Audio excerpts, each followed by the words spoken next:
Hello, hello.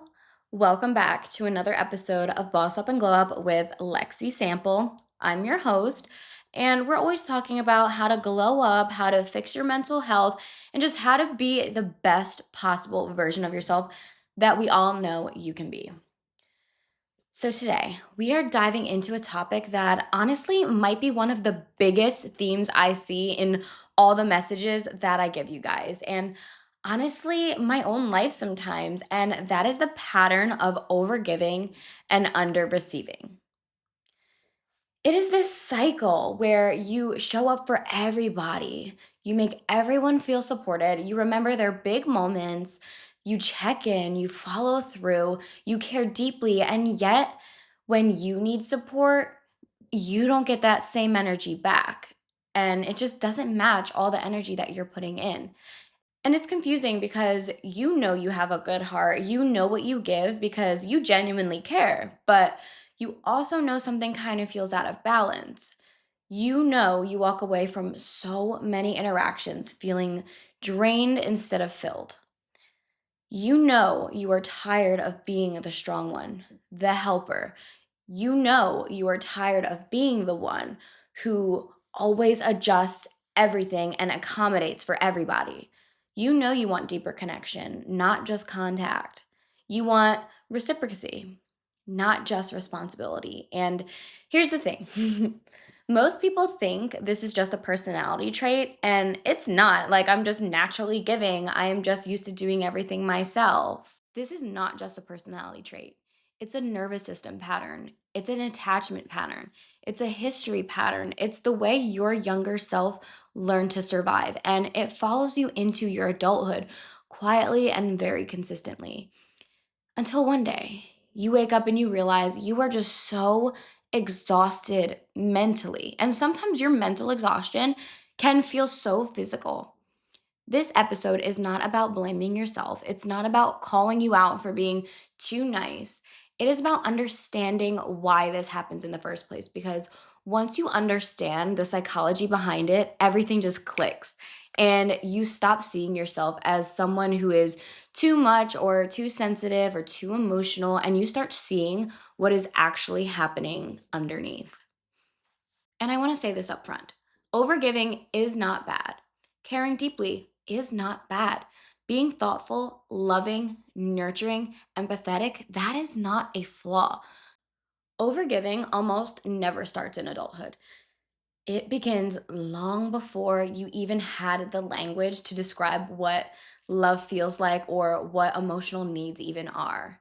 I want you to really picture your younger self for a moment, not the teenager who had opinions and awareness, but the version of you who was still learning what love meant by watching all the adults around you. Children do not learn love through words. They learn it through patterns. They learn it through atmosphere. They learn it through the tone of the house, the reactions of their caregivers, and the emotional climate that they grow in. Kids don't think logically. Kids think emotionally. They absorb the environment with their whole body. They notice every shift in tone, every sigh, every slammed door, every subtle change in a facial expression. Children feel emotional weather of a home before they even understand what any of it means. So, if you grew up in an environment where emotions were unpredictable, intense, chaotic, dismissive, or completely absent, your body had to adapt. You had to create meaning out of the emotional landscape you were placed in. And because you were a child, that meaning always revolved around you. Children personalize everything. If your parent was overwhelmed, you assumed you were overwhelming. If your parent was sad or distracted, you assume you caused it. If your parent was distant, you assumed you were unlovable. If your parent was angry, you assumed you deserved it. Children do not have the psychological development to say, oh, my parent is struggling with their own trauma and their emotional absence has nothing to do with me. No. Children say, this must be my fault. I need to fix something. And this is where overgiving begins. You learn to become hyper aware of what the adults around you are feeling. You learn to monitor every emotional shift. You become like an emotional thermostat, constantly checking, is everyone okay? Are we safe? Do I need to adjust myself so today does not explode? This is not something you consciously chose. This is something your nervous system learned in order to survive. Let's go a little deeper with some examples that might feel a little familiar to you. If your parent came home angry, you learn to scan their face the moment they walked in the door. Are they irritated? Are they quiet? Are they slamming cabinets? Your entire body learned to soften itself, to tiptoe, to be helpful, to stay out of the way. You learned that managing their emotions kept you safe. If your parent was sad, numb, or just kind of more reserved, you learned to overfunction emotionally. You became the cheerful one, the happy one, the responsible one, the sweet one, the one who tried to lift their mood because it felt like your job was to fix the heaviness in the home. If your parent had poor emotional regulation, you learned to regulate them. You predicted the blowups before they even happened. You tried to keep order. You monitored everything around you because you knew chaos was always right around the corner. If your parent praised you when you were helpful or obedient, you learned that love is conditional. Approval came when you were useful. Love came when you contributed. So your brain linked worth with service, love with effort, safety with self abandonment. This is emotional overfunctioning. And once this pattern is in your wiring, it becomes more authentic. Here's the thing about childhood meaning sticks. Even if your parent never explicitly said, you must earn love, your body felt that message. Your nervous system stored it as truth.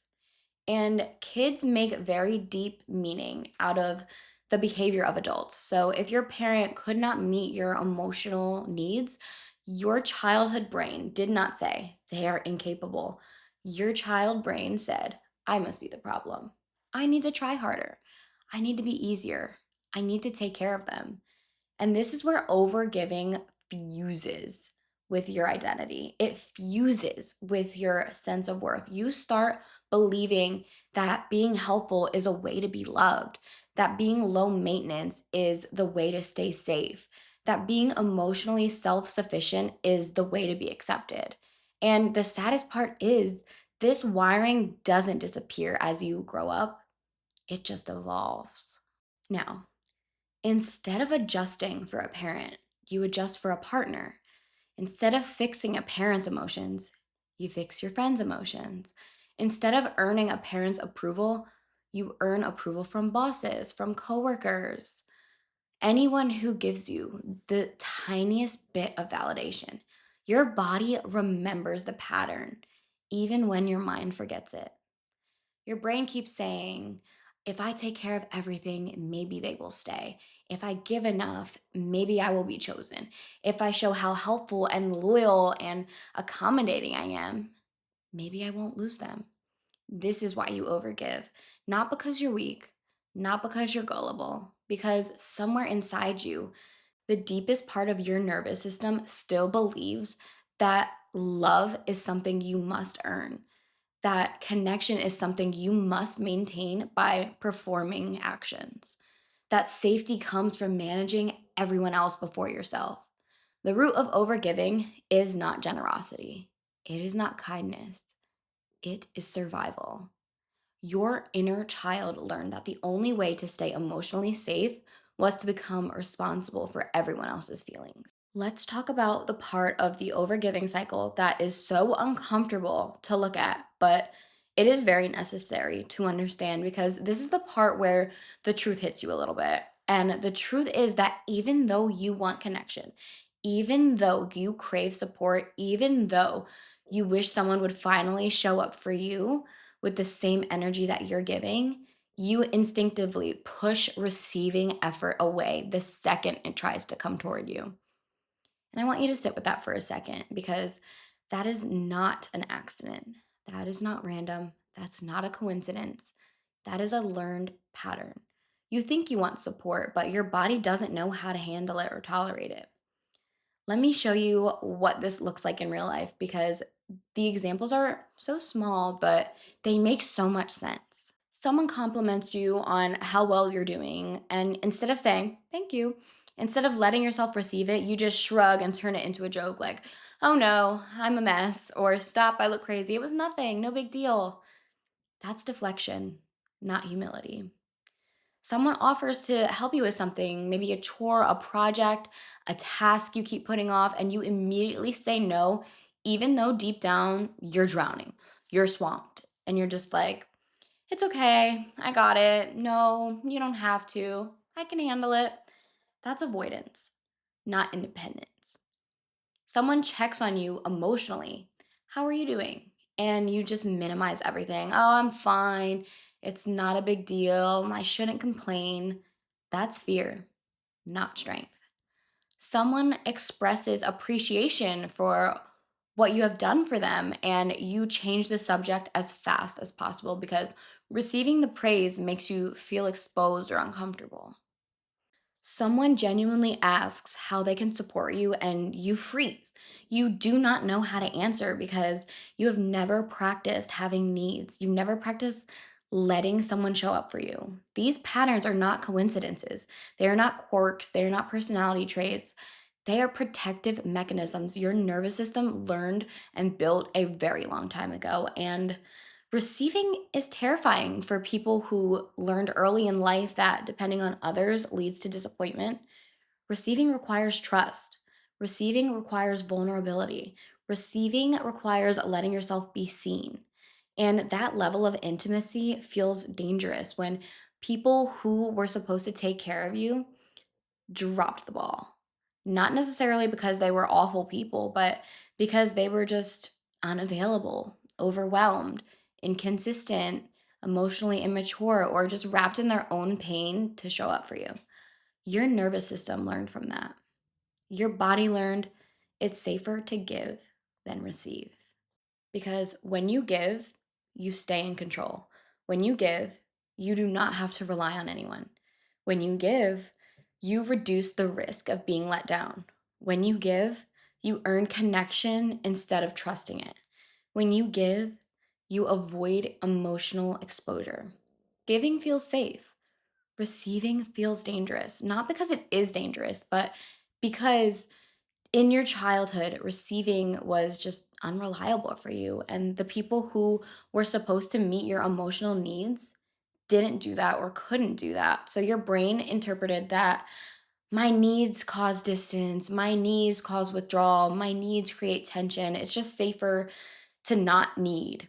Your nervous system created a rule: do not depend on anyone, do not trust comfort, do not expect support, carry the emotional load yourself.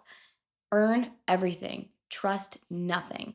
So now, as an adult, when someone finally tries to give you love or care or support, you really don't know what to do with it. Your body literally tenses. You shut down. You dismiss the gesture, not because you don't want it, but because receiving triggers every old wound that you ever had. Receiving says, let me hold you. Your nervous system says, absolutely not. We have been dropped before. And this is the heartbreaking part, y'all. When you do not know how to receive, you accidentally create a relationship dynamic where overgiving is just your norm. And you start to attract people who are completely okay with that. And this is where the imbalance begins. People who want emotional ease will gravitate towards you because you take care of things.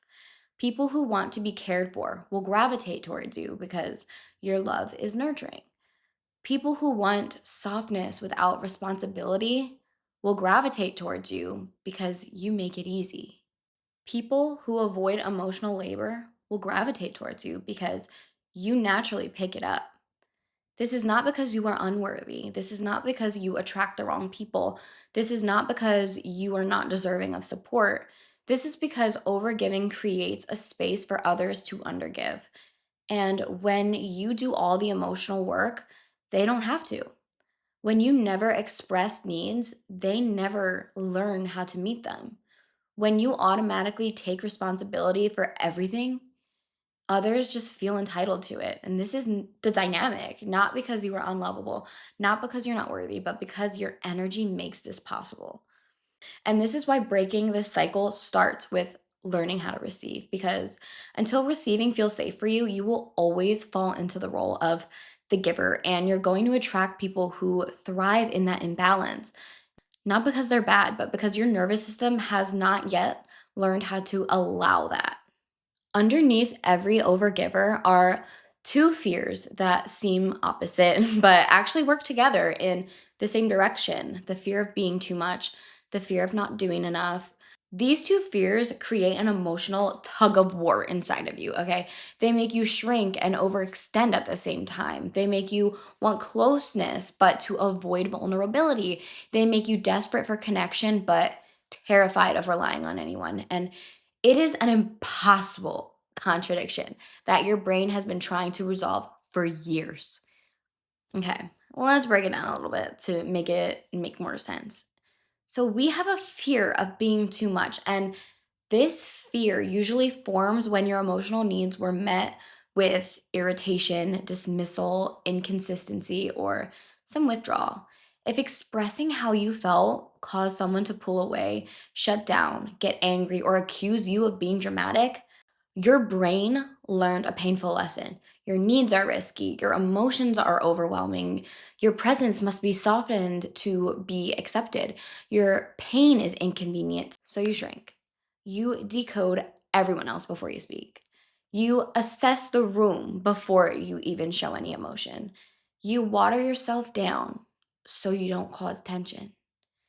This becomes your emotional blueprint.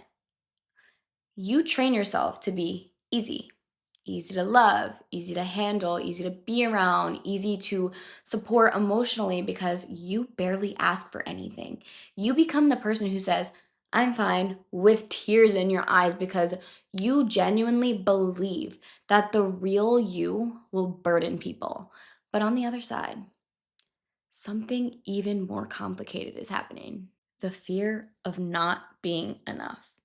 This fear forms when love in your childhood felt inconsistent, when affection was unpredictable, when attention came in waves, when approval came only when you did something good or contributed something.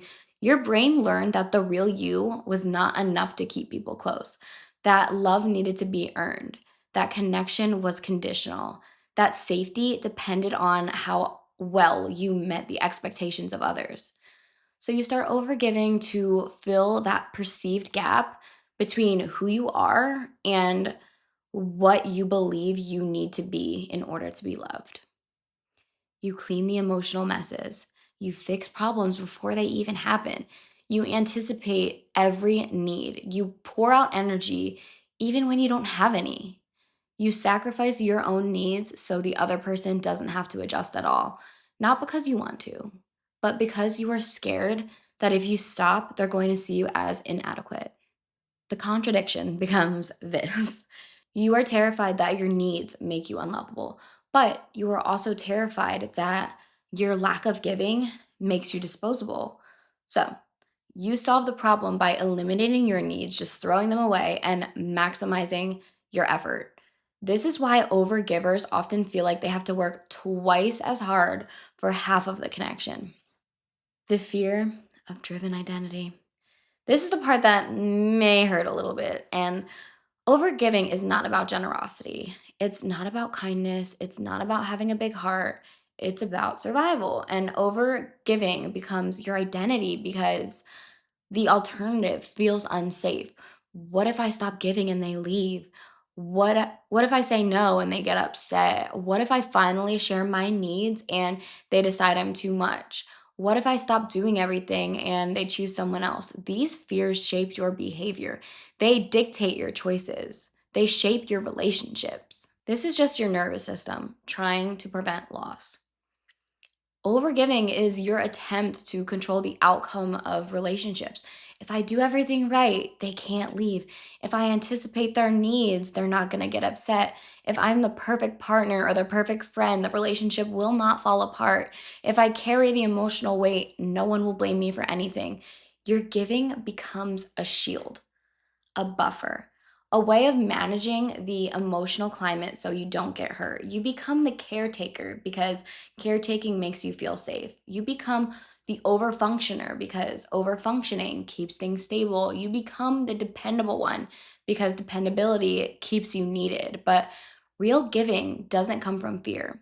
Real giving comes from fullness, from choice, from desire, from mutual connection, from emotional safety. Overgiving, however, comes from the belief that you must work for love.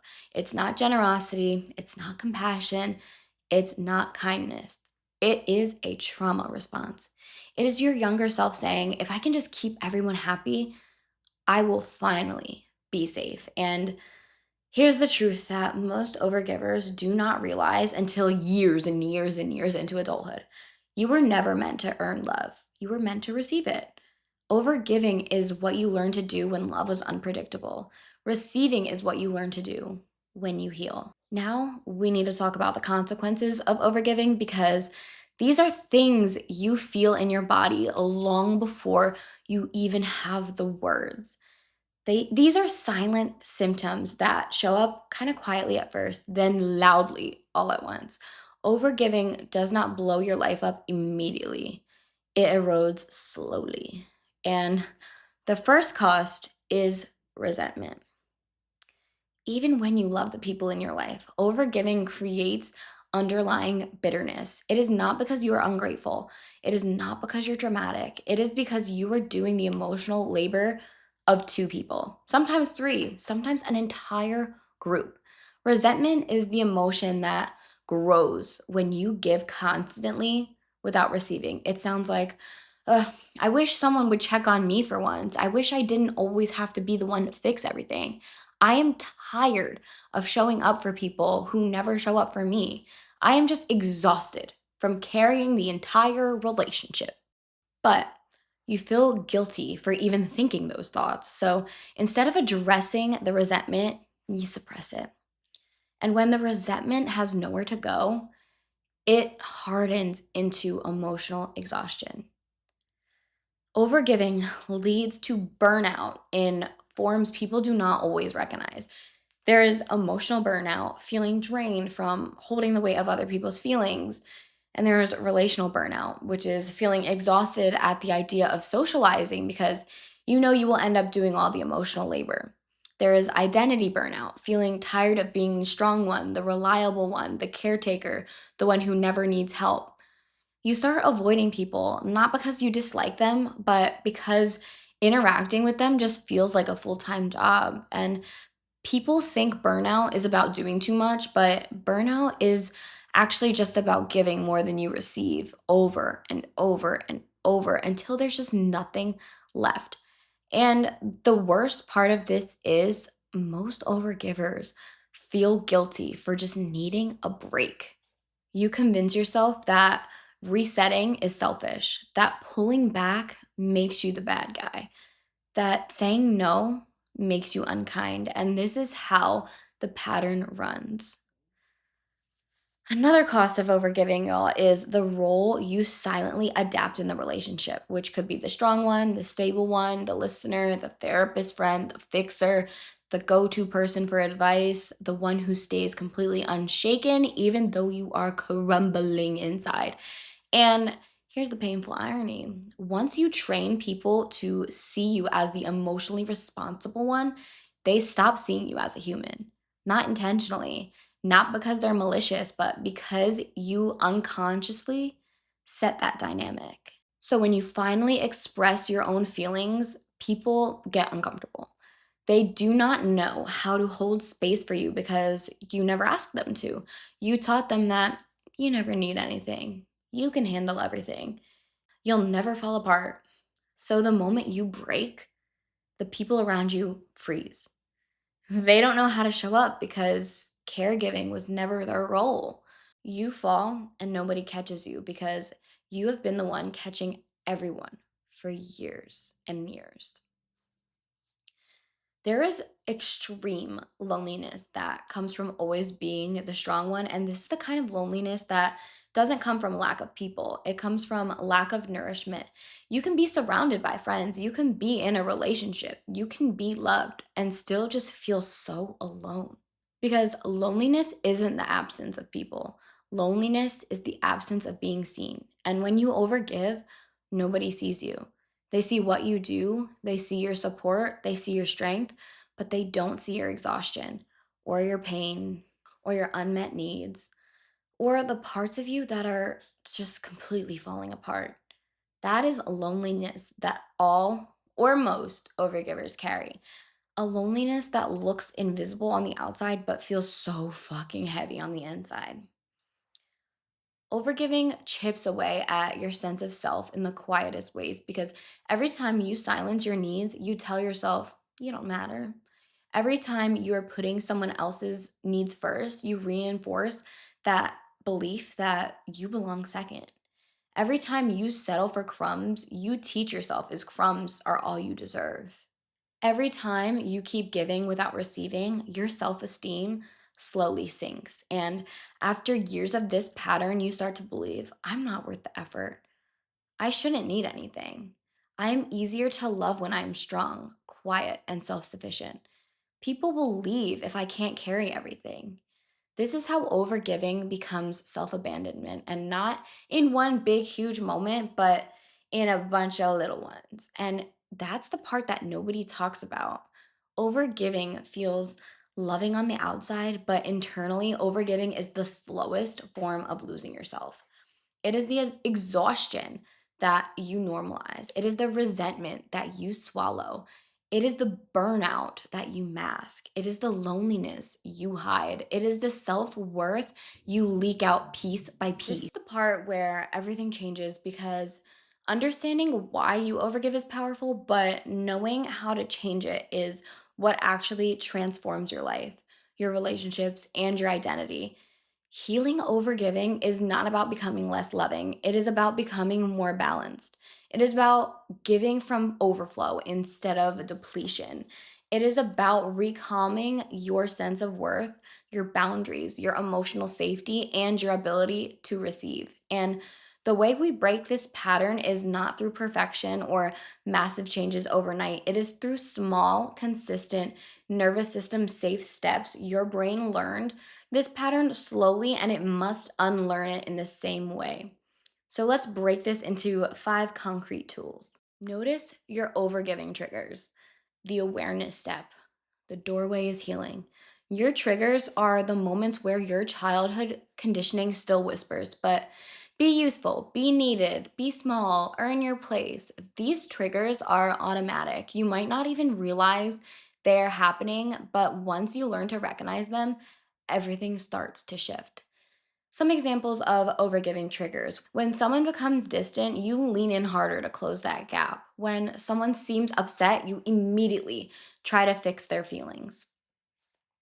When someone pulls away, you immediately get anxious and your anxiety just spikes through the roof and you give more to keep them close. When someone gives you less effort, you compensate, hoping it will balance things out. When someone ignores your needs, you shrink even smaller so you just don't inconvenience them. And each of these moments is not random.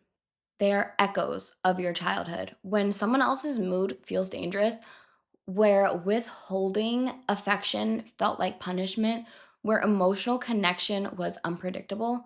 So, what do? You start catching the pattern in the moment. When you start to feel that pull to overgive, pause and ask yourself, am I giving because I genuinely want to or because I'm scared? That one question can transform your whole mindset because fear based giving is what drains you. Love based giving is what nourishes you. Your body always knows the difference. The goal is not to stop giving, the goal is to stop giving from fear. You don't know how to receive because your nervous system does not believe receiving is safe. So we retain it gently, slowly, safely. Receiving does not mean becoming dependent or helpless. It means learning that connection goes both ways. It means letting love in instead of blocking it out. And Small ways you can practice receiving is just say yes when someone offers to help you carry something if your hands are full. Let someone open the door for you. Let someone buy you a coffee without arguing. Let someone compliment you and just say thank you. Let yourself rest without apologizing. Let yourself be comforted instead of saying, I'm fine. These may feel tiny, but to your nervous system, they feel humongous. Each time you allow yourself to receive, your brain learns it is safe to be supported. It is safe to lean. It is safe to not do everything myself. Receiving is not weakness, receiving is connection. Receiving is vulnerability in the best way. Receiving is the bridge between isolation and intimacy. And sometimes the bravest thing you can do is let someone show up for you. You don't need to suddenly become a boundary queen who says no to everyone and withdraws from the world. But that is not healing, that's panic. Boundaries should be built slowly so your nervous system can adapt to them. Micro boundaries can look something like this: responding to text when you have the energy, not instantly. Telling someone, oh, I can't talk right now, but I care about you. Saying no without writing a whole essay on why you're saying no. Letting people sit with their own emotions rather than fixing them. Taking space when you feel drained. Stopping yourself from immediately offering help. Stating your needs instead of assuming they are too much. Every boundary, no matter how small, is a vote for your worth. Boundaries say, I matter. My energy matters. My time matters. Boundaries are not walls that you just put up. Boundaries are just you respecting yourself. This is where you unlearn that lie that your worth is tied to what you do for others. Your worth is not measured by your helpfulness. Your worth is not measured by your emotional labor. Your worth is not measured by how much you tolerate. Your worth is not measured by how low maintenance you are. Your worth simply exists. It is not something you earn, it is something you embody.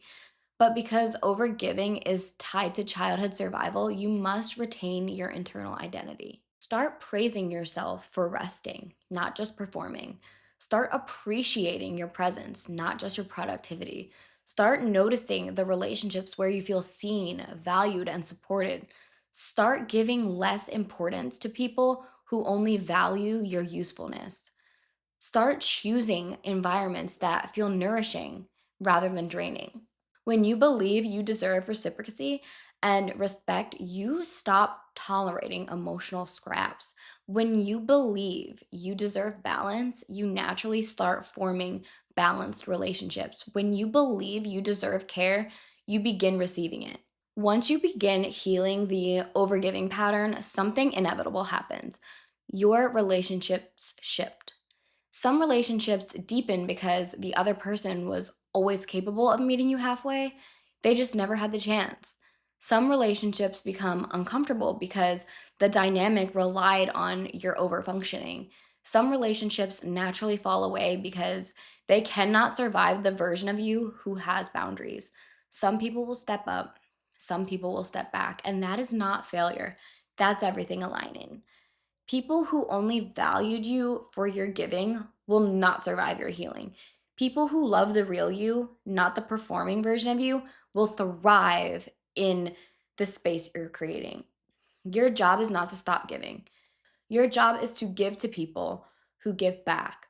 Your job is to give without abandoning yourself. Your job is to give where it feels safe, supported, and mutual.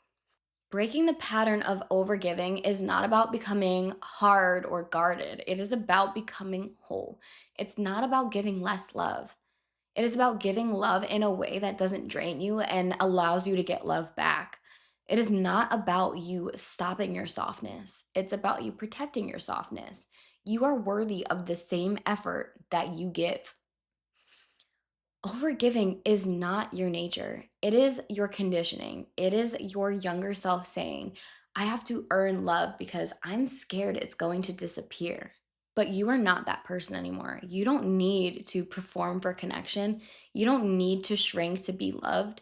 You don't need to carry everything alone. You deserve relationships that pour into you. You deserve ease. You deserve support. You deserve to be received. You deserve to receive the same softness that you give. This is not about becoming less loving. It is about making space for love to reach you. You are worthy of that.